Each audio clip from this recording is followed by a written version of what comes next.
All right, you guys, we are going to do a cold girl cars series. I think I'm so clever. Really, it's just winter here and it's super fucking cold. So we're going to do our cars to keep warm. This is our level 1 basic cars routine. This is what you're going to do when you film your assessment, when you film your form videos at the very beginning. And this is also how we're going to track our progress. Keep a steady pace as we do these. We're not trying to speed through them. Areas that feel sticky, we definitely want to pay attention.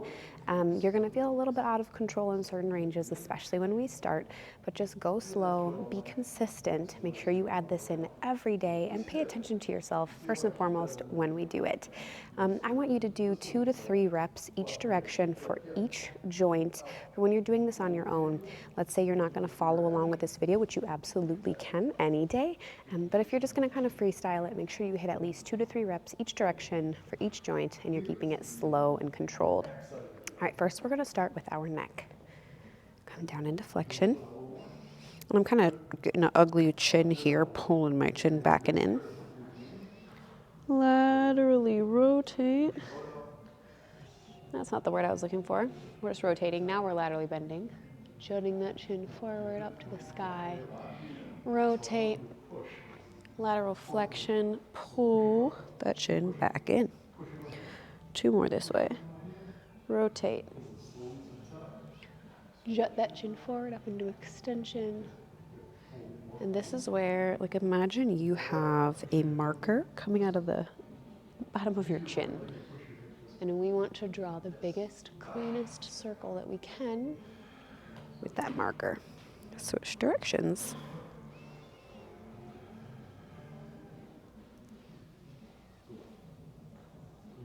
As we do this, you are looking to become familiar with the space that you have available.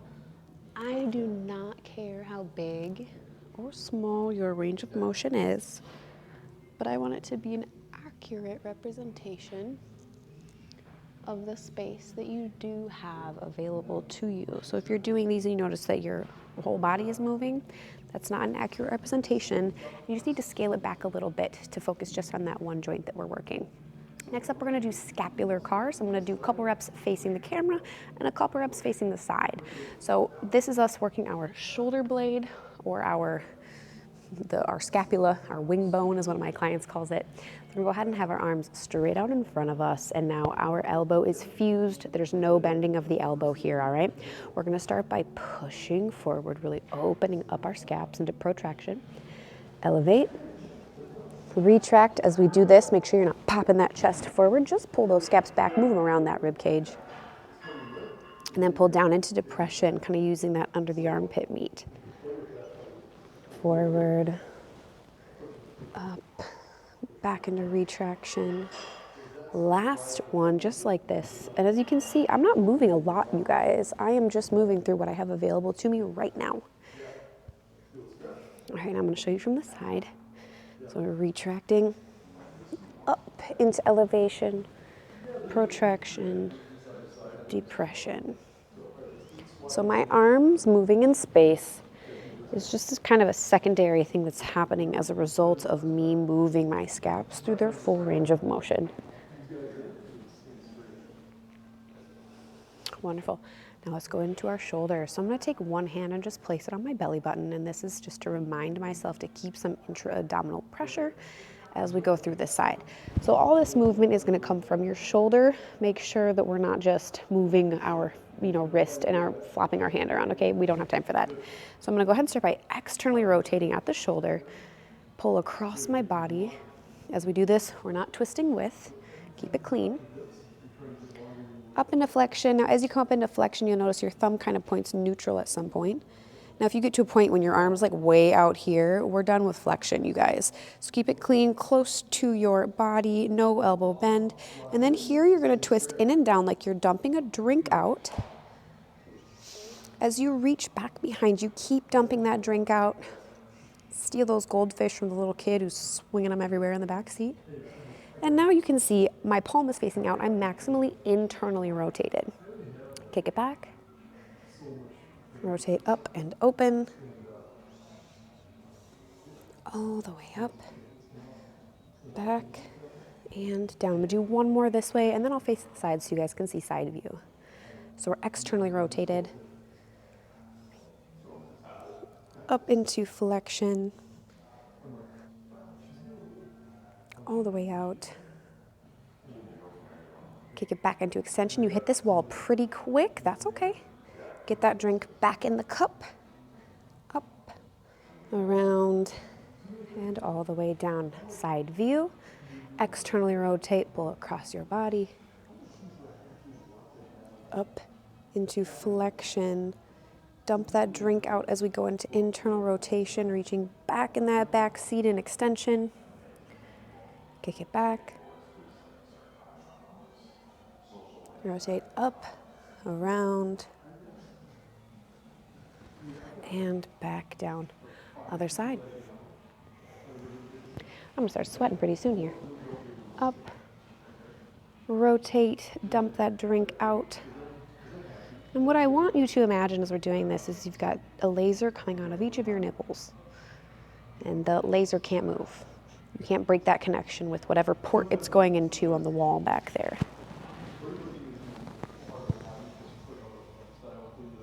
One more this way. Externally rotate up into flexion. Dump that drink out as we come into internal rotation and extension.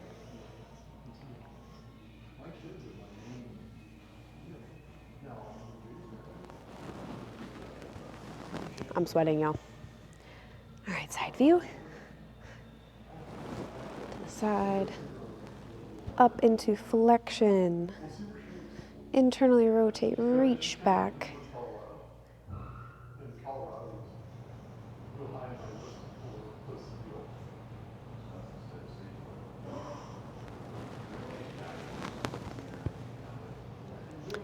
Nice work.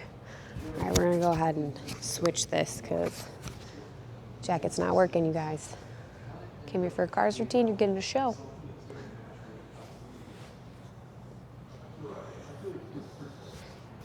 All right, this works well actually, so you guys can actually see what's happening with my elbows. All right, so we've got an X right here. We are twisting just at the elbow. Notice how my humerus is locked into my side. That is how I want you to be.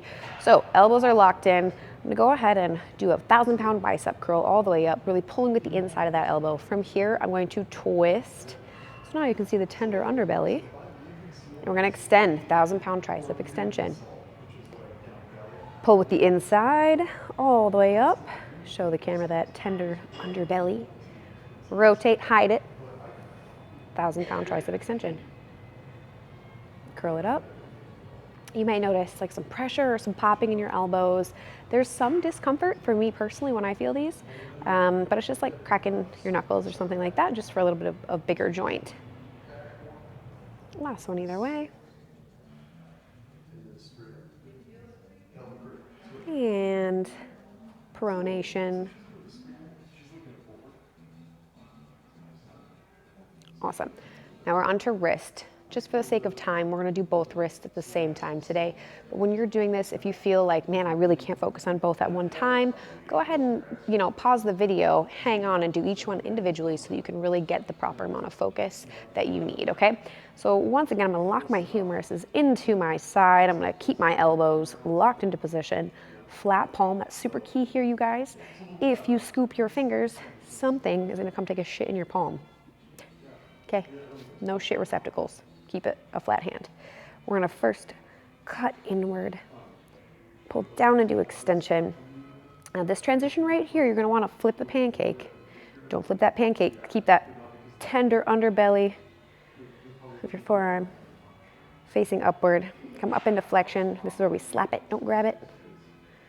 Now my wrists, because of my arthritis, are generally pretty sucky. So the quality of my cars here are not the best, and that's okay. We're doing our best to avoid any sharp pinching pain. Really focusing on getting clean transitions between one point to the next. Down into extension, up.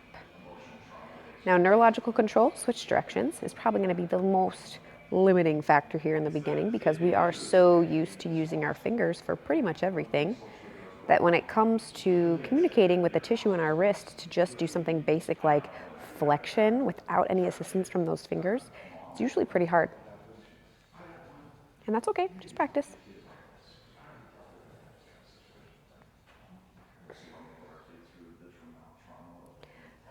Awesome. All right, now we're gonna do some standing T-spine cars. So I'm gonna widen my stance just a little bit. I'm gonna do a couple reps facing you and then a couple reps facing the side.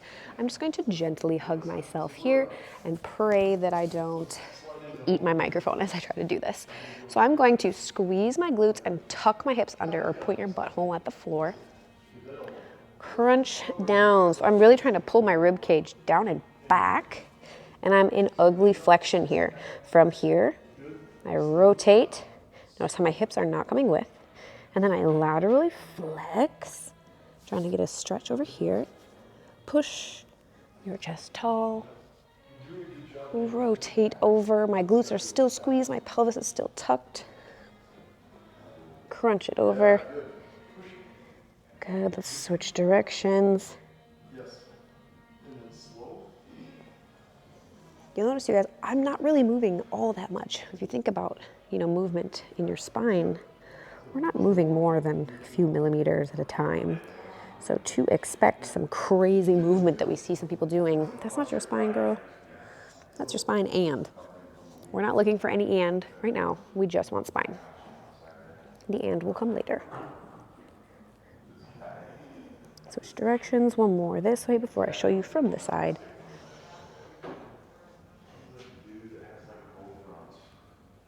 All right, side view. So I squeeze my glutes, tuck my pelvis underneath, and I don't let that budge at all. Ugly posture. Rotate. Lateral flexion. Up into extension. Ooh, this is brutal. Crunch it down. Back into that ugly flexion. Tall chest, think tall titties. Good, relax. Oof, those are hard. All right, I'm gonna grab my stick for our hips. If you don't have a stick, use a chair, use a wall, a small child, anything you have near you that can assist with your balance. I'm gonna go ahead and replace my leg with the stick, so now this leg is freely moving. I'm gonna fist this hand and then be very solid in this stationary leg here. I'm not just gonna sink into it. I'm also not gonna lock my knee out. We all know how that works in choir, okay? We're not gonna do it here either. So soft bend in the knee, strong glute, strong arm. Let's go ahead and get into it. Shoulder and hip are essentially the same thing, so you might feel some similarities here. I'm gonna go ahead and twist open. Now as we do this, our pelvis can't be going anywhere. We are locked into position. So I'm externally rotating. I'm just gonna pull it across, try to find that adductor tissue. Up into flexion. I'm keeping my heel on the inside. Come neutral. Open that door. This is where you're gonna wanna cheat and do this. We are not popping that ass right now. Internally rotate as we bring it down. You might feel some ugly stuff on the outside. That's okay. Kick it back and squeeze those legs together. You notice I'm internally rotated. My foot's on the outside. Kick it back. Pee on that fire hydrant. Rotate up, around, and then back the way that we came. One more this way, and then I'll show you from the side. Up, neutral, out in abduction, internal rotation. Keep that pelvis tucked, back and through. If your hamstring cramps on this back portion, do your best just to work through it. Just negotiate with it.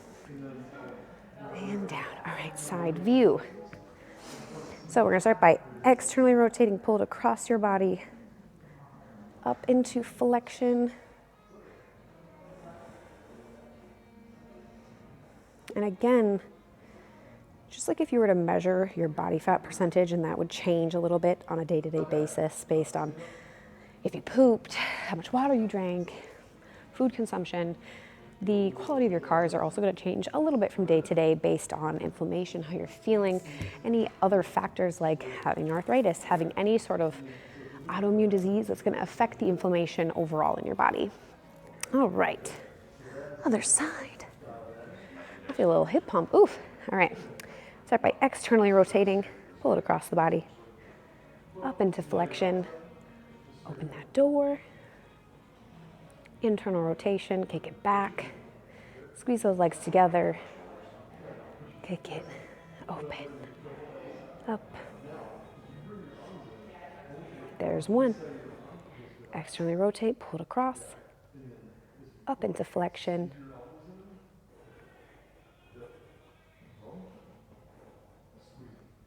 Don't do it with the couch right behind you.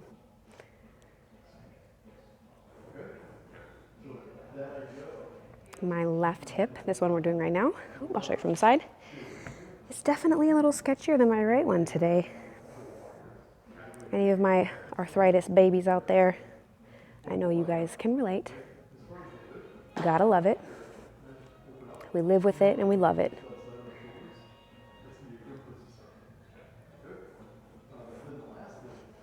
All right, so for the knee, I'm gonna show you pretty much only from the side, just so you guys can see kind of what's going on. Let's start with the right leg. So I'm gonna lock my femurs together and kind of like touch knees. If you can't touch your knees, stick a yoga block between your thighs. This will really help you kind of know where you are in space, because I don't want your thigh moving forward or backwards, okay? So go ahead, lock it in. You're gonna curl your heel to your butt. From here, you're gonna twist outwards. So you're doing tibial external rotation. From here, you're gonna pull your foot down to the floor. Pull that heel up, keeping tibial external rotation. Internally rotate, and down. This is the same thing as the elbow, you guys. Up, go back into external rotation. You might feel a lot of hamstring. That's totally fine. We want hamstring. Internal, we are rotating at the bend or at end range flexion. One more. Last one in IR. Wonderful. Let's show the other side. Up into flexion, find that ER. And as you find ER, you might want to swing that leg out. That's why we have something between our legs if you don't yet have that control. Up, internally rotate. Now as we do this, you guys, also what I don't want to see is as you pull up, you're also pulling your pelvis up. Does this fucking look right? No. So as we do this, keep that pelvis tucked. I don't need it to be all the way in a posterior tuck position, but I do need you to stay where you start. That's a common theme. Rotate in end range flexion. Ooh, my hamstring. It's trying something.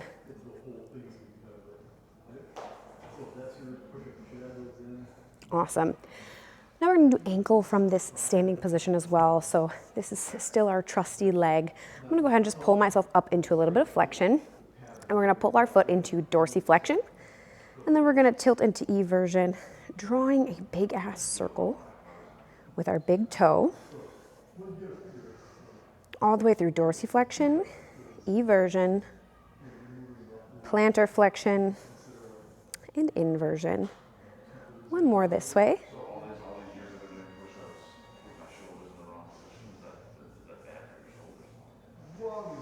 Switch directions.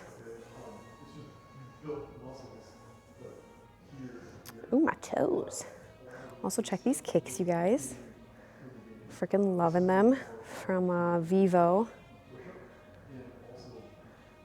Vivo was like the OG barefoot company that still made shoes stylish, like for a wide toe box. I feel like it's so easy to look like a clown, like you're wearing clown shoes with barefoot shoes, and they really kind of paved the way for setting a higher standard for fashion in barefoot shoes.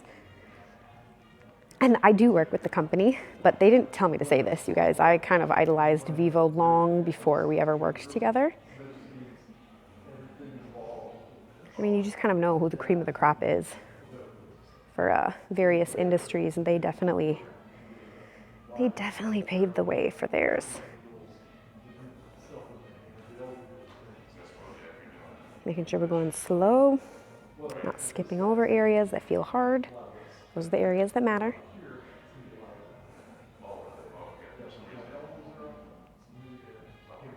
Nice, nice. Last one. That was it.